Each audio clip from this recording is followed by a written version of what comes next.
Yes, you guessed it, we're going to talk about ice axes. Let's dive in.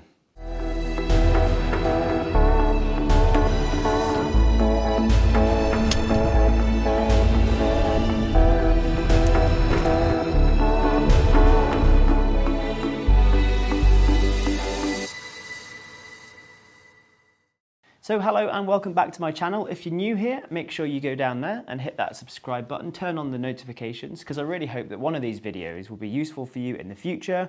And I'm also hoping to do more adventure videos as well. So before we kick things off, yes, this video is only going to feature Petzl ice axes. There's a reason for that. They have given me some, but I've also bought some of these. Petzl don't get a say in how this video is put together, and this is basically my opinion and my thoughts about ice axes. The idea with this video is that you can kind of get a bit of an idea about what ice axes might suit you. I have a bunch of different ice axes, and the reason is I do a bunch of different things. I go skiing, I go climbing, I do mountaineering, ice climbing, all types of different things in the mountains, and I need different tools for different jobs. Now, if you were only to do skiing or ski mountaineering, then you can focus in on one thing, and I have already done a video that's very specific about ski mountaineering ice axes that you can check out here. But this video is more of an overarching view of different types of ice axes and how they fit in, and the different features, functions, and the ways that you can change things around so you can have a better idea about what ice axes you would need to buy.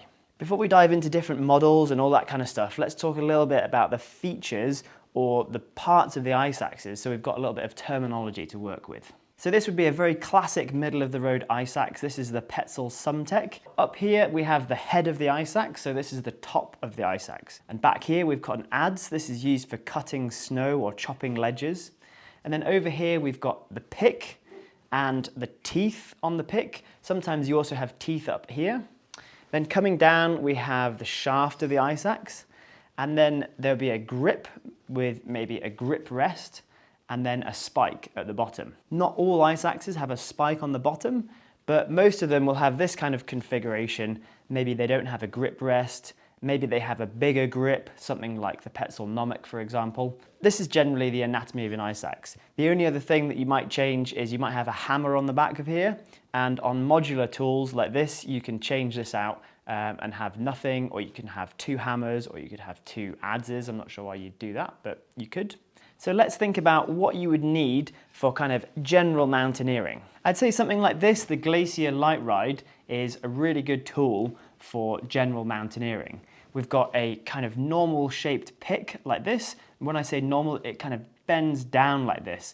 This is much better for arresting a fall, for example, if you were to slip over on the snow. It has a nice straight shaft, it has a good spike on the bottom, and for me this is a really good length. So the length is basically from when I hold it in my hand to the top of my boots, basically. You can get much longer ice axes, and those are much more like walking poles. This is really a little bit more of a general mountaineering tool, which means you can use it in a tighter space, for example. There's no grip rest on this, but you could put this grip rest from the Sumtech onto the Glacier Light Ride, and that gives you a little bit of something to hold on to on the bottom. The head of the ice axe isn't modular, so you can't change the pick out, but this pick material is a little bit stronger than the ones that you get on the kind of mixed and more ice climbing type tools. So it is designed to last a little bit longer. You know, when you start sharpening it down, basically you're reducing the length, or you're reducing the lifetime of the ice axe. So if you're looking to do kind of general mountaineering routes, maybe you want to climb Mont Blanc, maybe you want to do some kind of stuff in the summer,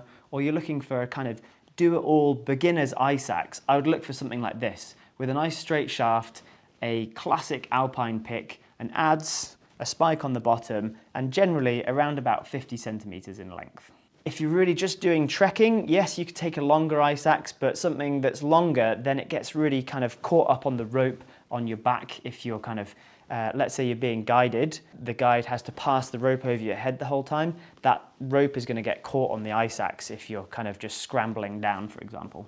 So let's talk a little bit about the Petzl Gully. Now these tools have become really popular with people doing ski mountaineering, and that's for good reason. They're nice and short and you can fit them inside the bag. Generally when you ski mountaineering, you're not spending a huge amount of time walking along a ridge, so you don't necessarily need a spike that's going to stick down into the snow. It has got a little bit of a spike, but it's also got a hole down here that you can clip a leash to. It's got a slidable grip rest here, which if I were to cut this kind of rubberized amalgamating tape off the shaft, I could slide it up and down, and then I could plunge it into the snow or dagger it into the snow and have that grip rest up here, or even right the way at the top out of the way. If you're getting over a bergschrund, or if you've got a little icy step to climb in a gully, for example, that you might then abseil down over, having a set of these would definitely do the job. I've put this kind of rubberized tape on, and that just gives me a little bit more grip when I'm using it with a glove. Again, this isn't a modular tool, so you can't change the pick out, so it comes with a hammer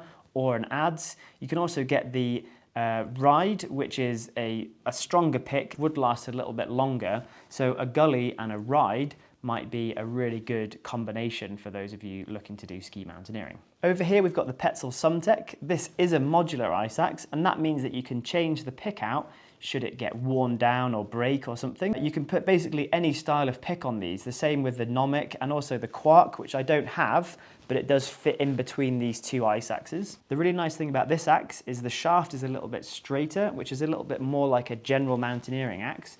So this is more useful for building snow anchors when you're burying your ice axe in the snow, for example. Having a really bent shaft on the ice axe is going to mean that the ice axe anchor isn't as strong. Again, it's got one of these sliding grip rests on the bottom of here, and sometimes I would put a rubber grip on here as well with this tape. This tape you basically get from a hardware store. It's called amalgamating tape. Check it out. Petzl also sell their brand of it as well. So as I mentioned before, there is an ice axe that sits in between the Sumtech and the Nomic, which is called the Quark, which for some people could be a really good option, but for me, I haven't really found the use for it so much.